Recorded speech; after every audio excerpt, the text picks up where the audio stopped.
So, here we are again. Yesterday, we discussed how the Leaflings could play into the larger story of Pikmin 4. Today, we will discuss how Pikmin 4 could play into the larger story of the Pikmin franchise. Let's get started. Hello everyone, you're watching Variety Television, and welcome to another Pikmin 4 video. I don't know if this one can really be called a theory, as I'll mostly just be going over what we know, my thoughts on the matter, and what it all means to the grand scheme of things. Let's start with a topic that is still extremely prominent and debated in my comments section: the bad ending theory. Thanks for all the continued support and feedback, by the way. I love reading all the ideas that you all send in. We've recently hit 300 subscribers, and I am constantly in awe at all the support, and I cannot thank you all enough. But I digress. Even after the release of the demo, many people still seem to think that Pikmin 4 is the bad ending of Pikmin 1, despite almost everything we know about Pikmin 4 pointing away from that answer. The main piece of evidence people still seem to hold on to here is the fact that it takes 1 month for the Rescue Corps to get Olimar's SOS, which is the same amount of time as his life support. And let's go ahead and just blow this idea out of the water. It doesn't line up at all. A Hakutation fully relying on their life support gets about 30 days of breathable, oxygen-free air. If this life support were to run out, said Hakutation would run out of living. Olimar crashes on PNF 404 at the start of the game and immediately is relying on life support. He starts looking for parts, he discovers the Pikmin, and then a dog.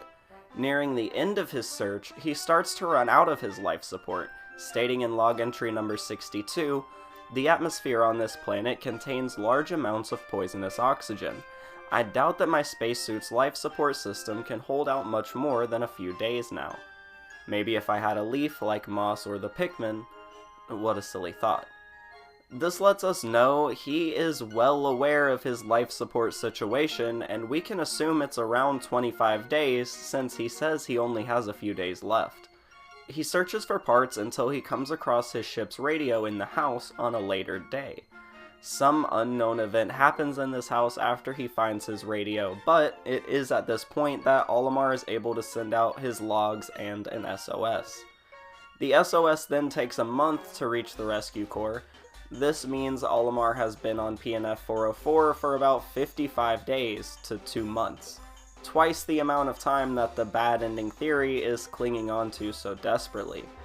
Like I stated in my last video, Pikmin 4 is dealing with Leafling Olimar, not post-death Olimar.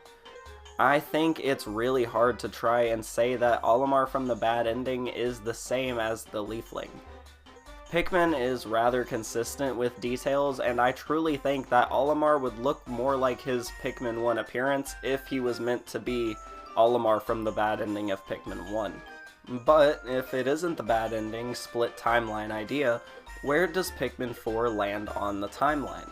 My original idea in my last timeline video was that Pikmin 4 is a sequel to Hey Pikmin and is the most recent game in the timeline. I'm no longer so sure this is the case though. In the intro to the game, we see things that seem to tell us this is Olimar's first time on the planet. He describes meeting the Pikmin for the first time, and heck, he's even in his ship from the first game. Then we see similarly contradictory evidence, things that seem to say this is later in the timeline, like the amount of time he spends on the planet in Pikmin 4, the fact that he's the one who's written the report on Ice Pikmin despite never meeting them in Pikmin 1, and the fact that he finds a dog early in his adventure despite never meeting one in Pikmin 1. What does all this mean, and what on PNF 404 is Miyamoto trying to tell us here? Well, my new and current understanding of the timeline is as follows. The original 1 and 2 don't happen how we thought they did. 3 happens exactly how we see it, and Hey Pikmin happens after 3, assuming it wasn't a daydream. Why do I think this? Because ultimately, I can't help but feel like Pikmin 4 is a reboot of the franchise. Everything about that game screams I happened during Pikmin 1, while also being very removed from Pikmin 1. Olimar discovers treasure for what seems to be the first time, planting the idea of Pikmin 2 happening after Pikmin 4. I think Pikmin 4 is retelling the story of Pikmin 1 for a newer audience. Releasing the HD remakes for Switch is a good idea for getting people into the game, but all the hype is around Pikmin 4 right now. It's been a decade since the last game, and there are tons of new eyes on this one now. Why wouldn't they try retelling the original story if the whole goal of Pikmin 4 is to get new people into the franchise? It only makes sense for them to want to take everything in a new direction for a new audience, and when you're working with a nearly 20-year-old franchise, sometimes you're gonna have to retcon to get your new ideas to fit. This is what Pikmin 4 is. Pikmin 4 is the new Pikmin 1, and whatever game comes next will probably retell the story of Pikmin 2 in a similar fashion.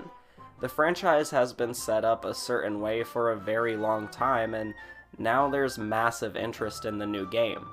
Clearly they want to deepen the lore a lot, but there's only so much you can do with the limited foundation they set up all those years ago on GameCube. Now, we're probably dealing with a timeline that looks like Pikmin 4 being the first game, possibly Pikmin 2 next, Pikmin 3, and then possibly Pikmin 4. But really, that's just one idea. There are tons of ways that this could play out, and really we're just gonna have to wait and play the game and get all the details to see where it truly lies in the timeline. I'm very interested in what you all think, however, about where this game is gonna fall in the timeline, so be sure to let me know down in the comments. Or if you haven't already, consider subscribing as I'm still trying to grow my channel. Consider leaving a like if you enjoyed the video, and as always, thank you so much for watching this one. Don't go anywhere though.